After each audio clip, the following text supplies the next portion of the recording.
Bienvenue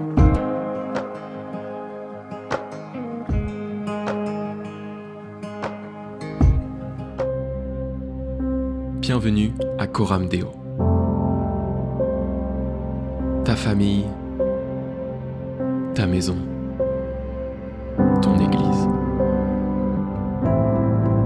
Tout comme Jésus nous l'a appris, nous voulons vivre une vie d'amour, de solidarité, de compassion. Notre but, faire que Christ soit au centre de chaque famille. Et si tout ça commençait dans ta famille? Bienvenue à Coram Deo.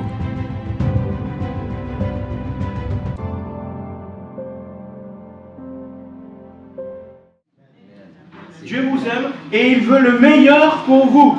Que vous soyez d'accord ou pas, que vous le sachiez ou pas. Et puis nous, en tant qu'Église, en tant que disciples de Jésus-Christ, et d'ailleurs ce matin vous allez avoir 3 jeunes disciples qui vont témoigner le choix qu'elles ont fait de donner leur vie à Jésus, et vous allez comprendre ce que ça veut dire, et puis de suivre, de s'engager pour Jésus, et de le suivre, vous allez voir que la plus grande de notre mission, c'est de faire connaître Jésus-Christ. Oui. Voilà pourquoi on est là aussi ce matin. On va se réjouir avec Elia, avec Esther et avec Nana ce matin. Je vais leur demander de se mettre debout afin que vous puissiez les voir déjà. Vous avez dû voir qu'il y a un trou là. Non? Oui. Il y a un trou parce qu'il y a ce que l'on appelle un baptistère. Qu'est-ce qu'on fait avec un baptistère? C'est quelque chose, il y a un trou, ça peut être aussi comme une piscine, avec de l'eau dedans. Et on va baptiser nos 3 amis. Et baptiser, qu'est-ce que ça veut dire? Le baptême, ça fait partie justement d'une des missions que Jésus nous a confiées.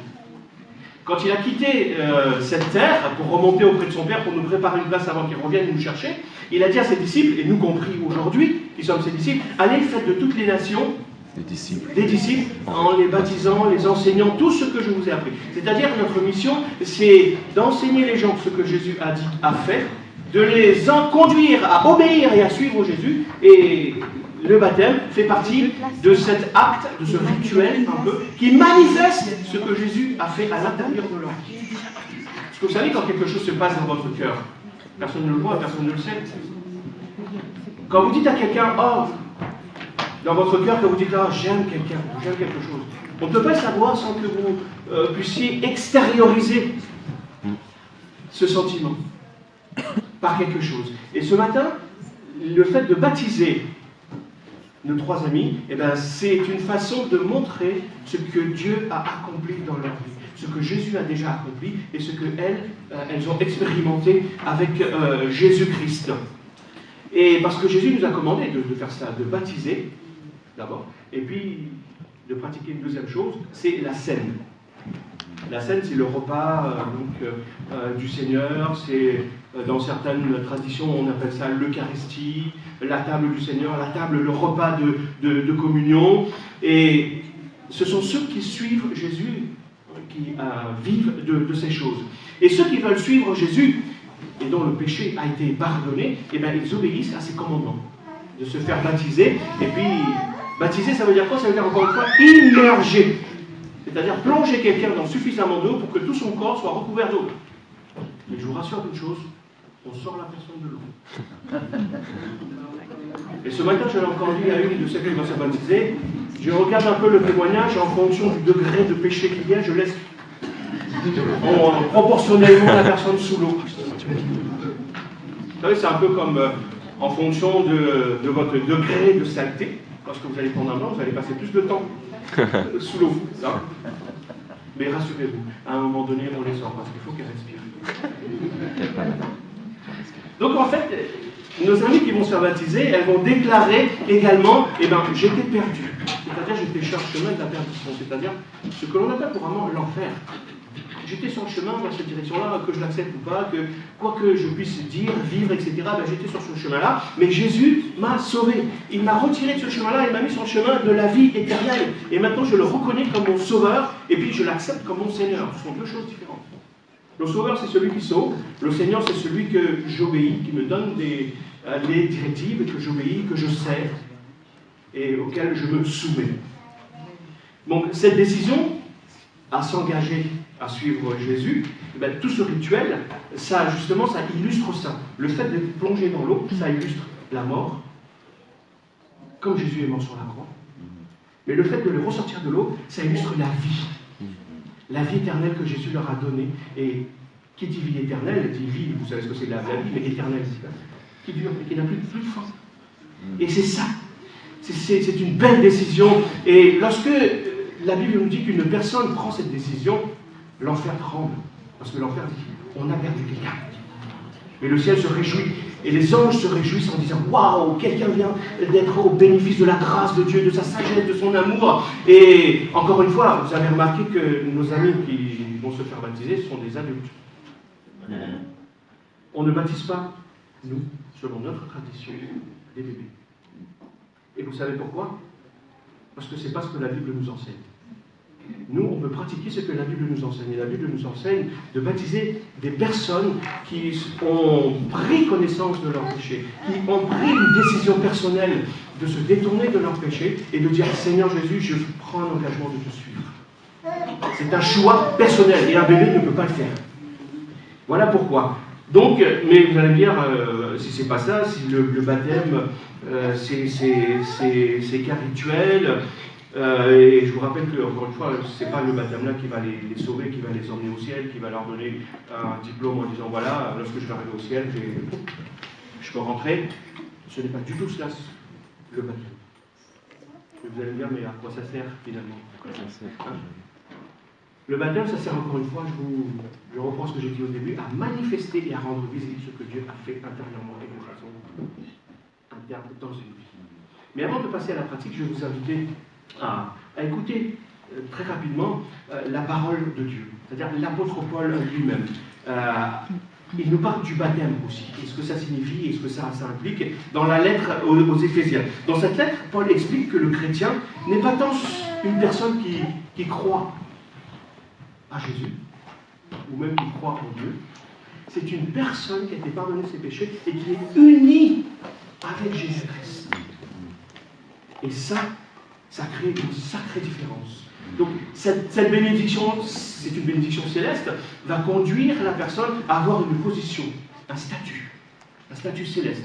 Et il est important de faire la différence entre ce qu'est une condition, un statut spirituel, et une position terrestre. Concernant la position, tous les chrétiens sont au même niveau. C'est le statut. Nous sommes des enfants de Dieu. Mais concernant notre condition, ça dépend de ta marche avec Dieu. Si vous ne voyez pas ce que ça signifie, je vais vous donner un exemple. On pourrait tous ici ce matin s'inscrire dans un club de fitness. On aurait une petite carte. Voilà. Ça, c'est la position. Nous sommes tous au même niveau. J'ai une carte de fitness, oui, je peux faire du sport. Voilà, je fais partie d'un club de sport, etc., etc. Mais ta condition, elle va dépendre de quoi? Du nombre de fois où tu vas t'investir pour aller dans cette salle de sport, où tu vas vivre, où tu vas pratiquer, où tu vas persévérer à soulever les fronts, à faire du cardio, etc. Ta condition va dépendre de ça. La condition, elle n'est pas pareille pour tout le monde. Mais heureusement, la bonne nouvelle, c'est que Dieu ne te regarde pas en fonction de cette condition-là, mais il te regarde en fonction de ta position en Christ. Mais rassure-toi, il va s'occuper de ta condition. Il va faire ce qu'il faut pour que ta condition soit en forme. Et notre position céleste donc, nous amène à être unis à Jésus-Christ. Et ça, l'Église le manifeste aussi. Mais le problème, c'est qu'aujourd'hui, les gens veulent vivre une vie spirituelle, même dans l'Église. Et ils veulent plein de choses, ils veulent parler de l'Église, mais ils ne veulent pas faire partie ou s'engager dans une Église. Parce que l'Église, c'est quoi? Comment est-ce qu'on pourrait la définir? Très simplement, l'Église, c'est pas un bâtiment, c'est pas une institution, ce ne sont pas des règles, mais c'est plutôt un corps. Un corps, un organisme vivant, une famille. Et c'est la raison d'être, nous, de notre Église ici, qui s'appelle Coram Deo. Coram Deo, je vous rappelle, c'est une expression latine qui veut dire devant Dieu, devant la face de Dieu. Voilà notre conviction. On veut marcher, on veut grandir, on veut avancer en nous tenant devant Dieu, c'est-à-dire en marchant en sa présence. Et de là découle, de cette union-là, une responsabilité. La responsabilité de faire connaître Jésus. C'est Charles Spurgeon, je ne sais pas si certains le connaissent. Charles Spurgeon. On l'a appelé le prince des prédicateurs. Il disait ceci: chaque chrétien est soit un missionnaire, soit un imposteur. Alors, je ne sais pas quelle est votre position. Donc, quelle est donc notre mission principale? Eh bien, c'est justement le titre de mon message. J'ai demandé à mon fils de m'envoyer la projection. Notre mission, c'est de faire connaître Jésus-Christ, justement. Parce que, dis-toi qu'un chrétien qui n'est pas en mission, c'est un chrétien qui a démissionné. Je vais vous inviter très brièvement à voir quelques vérités à propos de ce passage. Alors, je vais vous lire le premier passage. Éphésiens chapitre 3, à partir du verset 1er. C'est pourquoi, moi, Paul, le prisonnier de Jésus-Christ, pour vous, les non-juifs, vous avez très certainement appris quelle responsabilité Dieu, dans sa grâce, m'a confiée à votre égard. Par révélation, il m'a fait connaître le secret de son plan que je viens de résumer en quelques mots. Donc, Paul vient de leur expliquer dans le chapitre précédent ce que c'est que la grâce, notre condition, notre position en Christ. Donc, en me lisant, vous pouvez vous rendre compte de la compréhension que j'ai de ce secret qui concerne Christ. En effet, Dieu ne l'a pas fait connaître aux hommes des générations passées, comme il l'a révélé maintenant par le Saint-Esprit à ses apôtres et ses prophètes, et qu'il a consacré à son service. Et ce secret, c'est que par leur union avec Jésus-Christ, les non-juifs reçoivent le même héritage que nous, les juifs. Ils font partie du même corps, le corps dont je vous parlais tout à l'heure, et on part à la même promesse par le moyen de l'Évangile. Donc la première vérité qui concerne tous les chrétiens, et ici même à Corandéo, et chacun de ceux qui se réclament de Jésus-Christ et qui dit « je suis un disciple de Jésus-Christ », c'est que nous avons un privilège. Et ce privilège, c'est de connaître Jésus-Christ. Ça, c'est un grand privilège. Ça ne dépend pas de nous. Paul dit, c'est pourquoi, comme il a dit au début, donc à cause du salut que Christ nous a donné, nous avons ce privilège. Mais qu'est-ce que c'est que le salut? Vous avez peut-être déjà entendu ce mot, vous savez peut-être, c'est d'être sauvé, mais bibliquement, qu'est-ce que ça veut dire le salut? Parce que toutes les religions offrent et promettent un certain salut. Certains vous disent, il faut pratiquer par exemple les 613 mitzvot. Certaines traditions, d'autres vont vous dire, il faut respecter les 5 piliers de notre tradition, d'autres vont vous dire, il faut faire ceci, il faut parvenir à briser un certain karma, ou il faut atteindre un certain nirvana. D'autres vont vous dire, il faut pratiquer des bonnes œuvres. Et le dicton populaire va même jusqu'à dire, aide-toi, et le ciel t'aidera. En fait, dans toutes ces choses-là, tous ceux qui ont essayé, même, peuvent le dire, c'est que tu ne peux pas par toi-même te sauver. Impossible. Impossible. C'est ça le véritable problème. Tu ne peux pas arriver à te sauver par toi-même. C'est comme lorsqu'une personne est en train de se noyer, au milieu d'une tempête. Elle ne peut pas s'en sortir si une autre personne ne vient à son secours.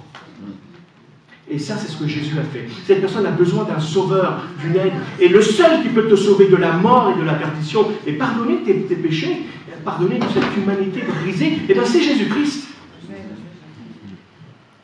Paul dit que Jésus offre justement ce salut par grâce. Ce sont des termes techniques, tout ça, qu'est-ce que c'est? Par grâce et par la foi. Ça veut dire que tu ne pourras pas y arriver par tes efforts. Il n'y a aucun effort à faire. Tu ne pourras pas acquérir ce salut par tes mérites. Ouais, j'ai travaillé dur pour avoir telle et telle chose ici-bas. Oui. Terrestre, d'un point de vue terrestre, oui. Mais d'un point de vue de ton salut, non. Ça ne fonctionne pas. Jésus t'offre le salut parce qu'il t'aime et parce qu'il a déjà accompli ce qu'il fallait pour t'offrir ce salut. En fait, c'est comme un enfant lorsqu'il reçoit un cadeau à Noël. Il ne se pose pas des questions de savoir est-ce que je le mérite ou pas, etc. Il le prend, il l'ouvre, il s'amuse avec. Le salut, c'est ça. C'est ce que Jésus t'offre. Tu dois l'accepter, tu peux l'accepter, et sans aucun mérite.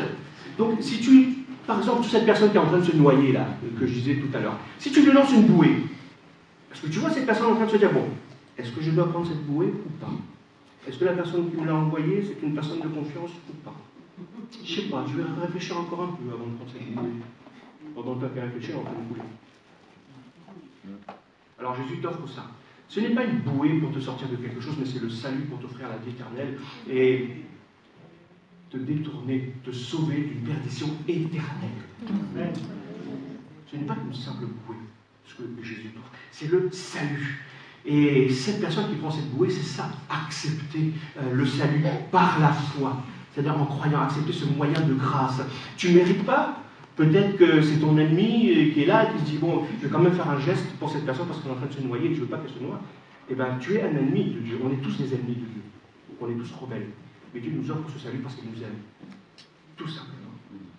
Donc, si Jésus devient ton sauveur maintenant, cela sous-entend qu'il est aussi ton Seigneur, comme je l'ai dit tout à l'heure. Ça veut dire que toute ta vie, tous les domaines de ton existence, sans exception, sans aucune exception, doivent être soumis à sa Seigneurie. C'est lui qui guide ta vie dans tous les domaines. Tu ne peux plus. Et là, je vais être radical en disant cela, peut-être je vais froisser certaines personnes, pardonnez-moi. Mais en tout cas, c'est la vérité biblique. Si Jésus est ton Seigneur, tu ne peux plus faire ce que tu veux. Tu lui obéis à lui. Et lui, il va te poser sur ton cœur. Il va te dire ce que tu dois faire. C'est lui qui décide de comment. Et puis, comme Jésus est un bon Seigneur, parce qu'on a des mauvaises références, donc on croit qu'il est comme ces mauvaises références. Mais Jésus est un bon Seigneur, il est parfait dans ce qu'il est. Il décidera de ce qui est le meilleur pour toi. Tu le crois ou que tu ne le crois pas. Jésus n'est pas un événement, une option dans la vie. Il est même, en ce qui me concerne, ma raison de vivre. Jésus n'est pas, comme certains le disent, une béquille dans la vie. Je pourrais dire que Jésus sont mes deux pieds dans la vie. C'est lui qui me fait avancer et même courir lorsque j'en ai besoin. Je ne sais pas ce que tu vis en ce moment. Peut-être tu es dans des difficultés, dans des problèmes, dans des conflits, maladies, que sais-je, peu importe. Si les choses ne vont pas, si Jésus est dans ta vie, par contre, il y a une chose que je sais. S'il est ton Seigneur, il est le Seigneur de ton épreuve. Ton épreuve, tes difficultés, tes problèmes ne sera jamais aussi grand que sa capacité d'agir dans ta vie. Donc, je prie pour que tu puisses connaître ce Jésus, parce que c'est là aussi ma mission. Mais, dans certains milieux chrétiens, la connaissance, elle est mal vue. On dit le connaître. On parle de la connaissance, mais on se méfie de la connaissance. Et on estime que ce n'est pas spirituel. La connaissance, c'est un mot que l'apôtre Paul chérissait. Il aimait bien, et il le répète souvent ce mot. Il va même prier dans le premier chapitre de Éphésiens pour que nous puissions connaître Dieu. Et comment Jésus a défini la vie éternelle dont je vous parle depuis tout à l'heure? La vie éternelle, c'est qu'ils te connaissent, toi, le seul vrai Dieu, et celui que tu as envoyé, c'est-à-dire Jésus-Christ. Pour suivre Jésus, tu as besoin de le connaître. Et oui, la connaissance précède l'amour. Il te sera difficile d'aimer quelque chose que tu ne connais pas. Le chrétien, c'est celui qui croit de tout son cœur, de toute son âme, avec toute sa tête. On ne dissocie pas ces choses-là. Donc plus tu connais Dieu, plus tu lui feras confiance, et plus tu l'aimeras, et mieux tu le serviras. Donc à ceux qui me disent qu'ils n'ont pas besoin d'approfondir la parole de Dieu parce qu'ils ont le Saint-Esprit et qu'ils sont à l'école du Saint-Esprit, je rappellerai simplement, sans commentaire, que l'ignorance n'est pas un fruit d'esprit. La foi chrétienne, c'est un mélange de connaissances et d'expérience. La connaissance chrétienne ne se résume pas à des informations acquises. J'acquiers des informations et j'ai une bibliothèque comme ça dans ma tête. Vous savez, le dictionnaire est rempli de belles définitions. Mais ce ne sont que des définitions. C'est dans la mesure où on utilise ces mots pour exprimer de belles choses que ça prend sa valeur. Donc les informations, c'est une chose. Mais cette connaissance-là dont je vous parle, elle est toujours biblique, spirituelle, pratique et relationnelle. Parce qu'une bonne information va générer une transformation dans ta vie. Une transformation qui se produit dans une bonne application. Donc, est-ce que tu connais Jésus? Voilà ma question. Et je passe au point suivant. Verset 7. C'est de cet évangile que je suis devenu le serviteur. Cet évangile de grâce, et moi aussi. Tel est le don que Dieu m'a accordé dans sa grâce, par l'action de sa puissance. Oui, c'est à moi, le plus petit de tous les membres du peuple saint, que Dieu a fait cette grâce d'annoncer aux Juifs, aux non-Juifs, les richesses insondables de Christ et de mettre en pleine lumière pour tout homme la façon dont Dieu mène ce plan à sa complète réalisation. Ce plan, le Dieu qui a créé toute chose l'avait tenu caché en lui-même de toute éternité. Donc la deuxième vérité de ce passage que Paul nous enseigne, c'est que si notre privilège c'est de connaître Jésus-Christ, donc notre responsabilité c'est de faire connaître Jésus-Christ. Ton devoir en tant que témoin, en tant que disciple de Jésus-Christ, c'est de faire connaître Jésus-Christ à ta famille, à tes amis, à tes collègues, à ton entourage. Et si vous allez un peu plus loin, le verbe que Paul utilise pour traduire cette tâche, c'est évangéliser. C'est quoi évangéliser? Actualiser, ça veut dire quoi? Rendre actuel. Vous êtes d'accord? Oui. Pour l'instant, c'est pas trop compliqué. Banaliser, c'est rendre banal. Créoliser. C'est quoi créoliser? C'est donner un caractère créole. Je dis ça parce que je suis créole. Parce qu'il y en a beaucoup aussi. Donc évangéliser, c'est quoi? C'est annoncer l'évangile. Évangéliser, c'est partager cette bonne nouvelle de ce que Jésus-Christ a fait dans ta vie. Parce que c'est facile de parler de Jésus-Christ du haut d'un estrade, et même dans l'Église. Mais c'est un défi de communiquer Jésus-Christ dans notre quotidien, dans ce que nous vivons. Et c'est à ça que nous sommes appelés. C'est vrai que certains chrétiens sont plus à l'aise pour parler de leur foi. Mais c'est la responsabilité de tout chrétien, de tout le monde, d'évangéliser. Et Paul semble dire qu'en fait, il n'y a pas forcément un don spécifique d'évangéliste, mais que nous avons tous la responsabilité, parce que nous avons reçu la grâce de Dieu, d'être des ministres de la réconciliation. Tous! Ça, c'est notre tâche. Et bien souvent, on voit l'évangélisation comme, parler à un inconnu en utilisant des méthodes, etc., etc. Mais c'est pas complètement ça, c'est pas totalement ça, c'est pas que ça, ou c'est pas ça. C'est tout simplement partager ce que Jésus a fait avec toi, avec des gens qui sont autour de toi, lorsque le Saint-Esprit va te pousser à faire. Parce qu'ils ne connaissent pas cette bonne nouvelle, ils ne connaissent pas tous. Donc je t'invite à prier Dieu et à lui demander de créer des opportunités et de t'ouvrir les yeux sur ces possibilités de partager ta foi autour de toi. C'est ça, parce que ça fait partie de ta croissance aussi spirituelle. Mais dis-toi que Dieu ne cherche pas des vendeurs d'une bonne nouvelle, ni des beaux discoureurs simplement. Je souhaite que tu sois un beau discoureur, mais simplement des serviteurs disponibles. Parce qu'il n'y a pas grand monde, peut-être, mais il ne me semble pas qu'il y ait beaucoup de monde qui, simplement te voyant, va se dire « Waouh, c'est un chrétien, lui !» On ne peut pas le savoir. À un moment donné, tu as cette responsabilité de partager ce que Jésus a fait pour toi. Et la meilleure histoire qui te soit donnée de raconter, c'est ton propre témoignage. Ton témoignage personnel et ce que tu vis avec Dieu. Et à plusieurs reprises, Paul dira, voilà ce que j'étais, un persécuteur, mais maintenant voilà ce que Jésus a fait pour moi et ce que je suis devenu. Voilà, je le sers.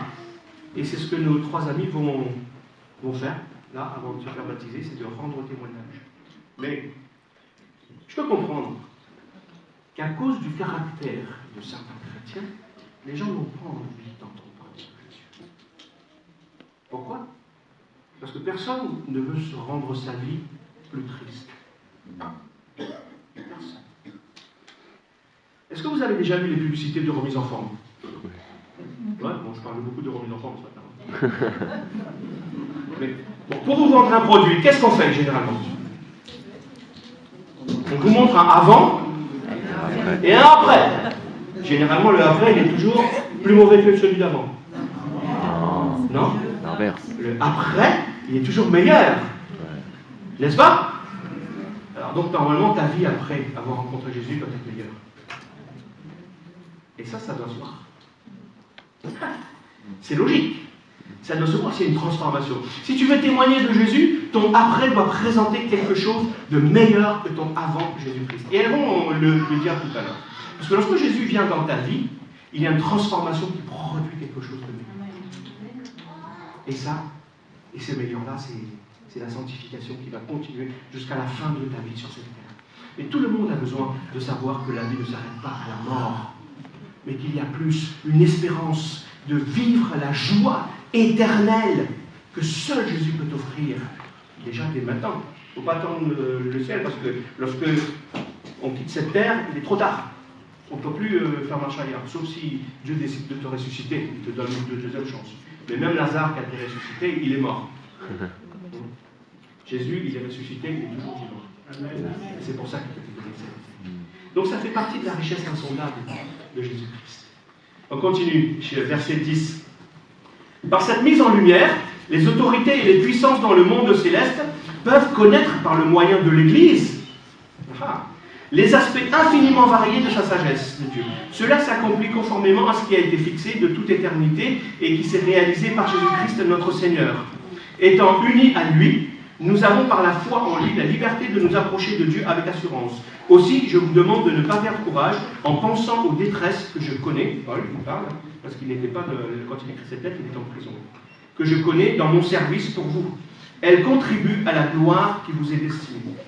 Donc, premièrement, nous avons le privilège de connaître Jésus. Ensuite, notre responsabilité, c'est de faire connaître Jésus-Christ. Et troisièmement, l'Église, notre Église, doit faire connaître Jésus-Christ, doit prêcher Jésus-Christ. Voilà pourquoi nous sommes christocentriques. Parce que Christ est le centre de tout pour nous.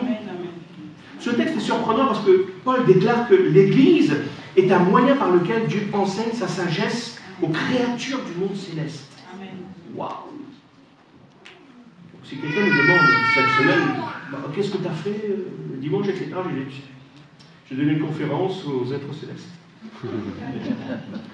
J'ai parlé aux démons et aux anges. Rassurez-vous, ce n'est pas de vous dont je parle. En vous parlant à vous, je parle. Je professe au nom de Jésus et les démons entendent, ils n'aiment pas. Les anges se réjouissent. Voilà en gros ce que l'on fait. L'Église rend ce témoignage de la sagesse de Dieu. Et Paul explique que par l'Église, qui est une œuvre extraordinaire, surnaturelle, qui va réunir toutes les nations, tous ceux qui sont sauvés par grâce, par le moyen de la foi, avec une seule espérance, l'espérance qui est en Jésus-Christ, et bien, célébrer, rendre visible par le baptême, que nous allons faire tout à l'heure. Paul dit que le monde céleste est émerveillé, les démons sont prosternés, et les anges sont éblouis par l'œuvre merveilleuse, par la sagesse de Dieu, par sa grâce, son amour insondable, et par la puissance du Saint-Esprit qui agit en nous et à travers nous. Parce que lorsque l'Église se réunit, je le dis souvent et je le répète encore ce matin, on ne peut pas s'imaginer les choses extraordinaires qui se passent dans le monde invisible. Dieu enseigne l'univers de sa bonté, sa miséricorde, son amour. Et la Bible dit qu'il y a de la joie dans le ciel quand un pécheur se repent et confesse le nom de Jésus-Christ. Et ce matin, nous en avons 3. Amen. Le ciel va se réjouir 3 fois plus. Et nous aussi, on devrait se réjouir. Amen. Amen. Lorsque Paul dit que l'Église, que par l'Église, Dieu manifeste les aspects infiniment variés de sa sagesse, le mot que Paul utilise, c'est multicolore. Peut-être certains chantent multicolore et arc-en-ciel. Non, certains connaissent. Oui. C'est un chant qu'on chante avec les enfants pour leur montrer combien la grâce de Dieu est immense. En nous regardant, les anges sont, si je puis m'exprimer ainsi, je n'ai jamais discuté avec un ange pour lui dire qu'est-ce que tu ressens, mais ils peuvent être jaloux, parce qu'ils ne comprennent pas ce que l'on est en train de vivre. La variété de la sagesse de Dieu. Ils ne l'expérimentent pas comme nous, on l'a expérimenté. Ils n'ont pas été sauvés, les anges, comme nous, on a été sauvés. L'amour de Dieu, il ne le vit pas de la même façon que nous. C'est pourquoi un chrétien ne peut pas vivre. Parce que l'Église fait partie du plan central de Dieu. Comme Paul il le dit à travers l'Église, Dieu manifeste une chose. C'est pourquoi un chrétien ne peut pas vivre sans être attaché à une Église. Ce n'est pas possible. Parce que, qu'est-ce que vous penseriez d'un homme et une femme qui sont mariés et que chacun vit de son côté? Bizarre. Ça serait bizarre. Hein? À un moment donné, il y a quelque chose qui va se passer. Il va y avoir une dérive. Un chrétien ne peut pas vivre loin d'une église longtemps. Il ne peut pas grandir. Parce qu'à un moment donné, il y aura une dérive. Le chrétien doit toujours être incorporé, pratiquement, à une communauté. On continue? Et on termine. C'est pourquoi, verset 14, je me mets à genoux devant le Père, de qui dépendent comme d'un modèle toutes les familles des cieux et de la terre. Je lui demande qu'il vous accorde, à la mesure de ses glorieuses richesses, d'être fortifié avec puissance par son esprit dans votre être intérieur, que Christ habite dans votre cœur par la foi, enraciné et solidement fondé dans l'amour. Vous serez ainsi à même de comprendre, avec tous ceux qui font partie du peuple saint, combien l'amour de Christ est large, long, élevé et profond. Oui, vous serez à même de connaître cet amour qui surpasse tout ce que l'on peut en connaître. Et vous serez ainsi remplis de toute la plénitude de Dieu. Et Paul termine en disant ceci, à celui qui, par la puissance qui agit en nous, peut réaliser bien au-delà de tout ce que nous demandons ou même pensons, à lui soit la gloire dans l'Église et en Jésus-Christ pour toutes les générations et pour l'éternité. Amen. Donc après avoir compris que nous avons le privilège de connaître Jésus, que notre responsabilité c'est de faire connaître Jésus et que l'Église doit faire connaître Jésus, alors quatrièmement, qu'est-ce que l'on doit faire? Eh bien c'est de prier. Notre prière doit être de demander à Dieu de nous aider à mieux le connaître, à mieux connaître Jésus, pour mieux le faire connaître. Parce que mieux on connaît Dieu, mieux on peut le faire connaître. Plus vous connaissez une personne, plus vous êtes apte à décrire, à parler de cette personne.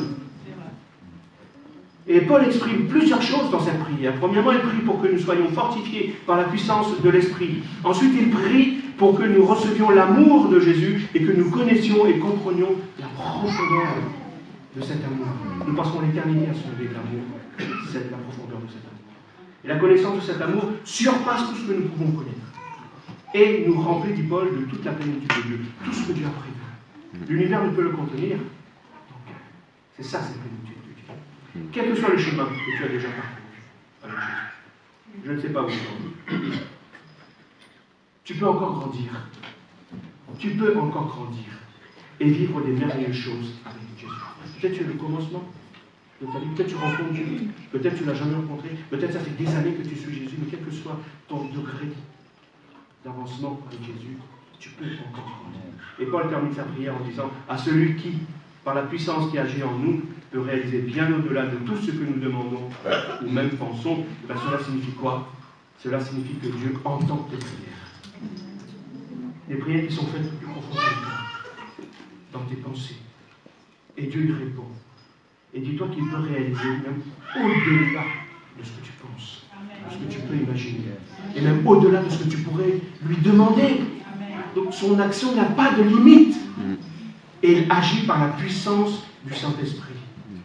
Et je suis impressionné à chaque fois que je le dis par la personne du Saint-Esprit, mais c'est une puissance phénoménale, infinie.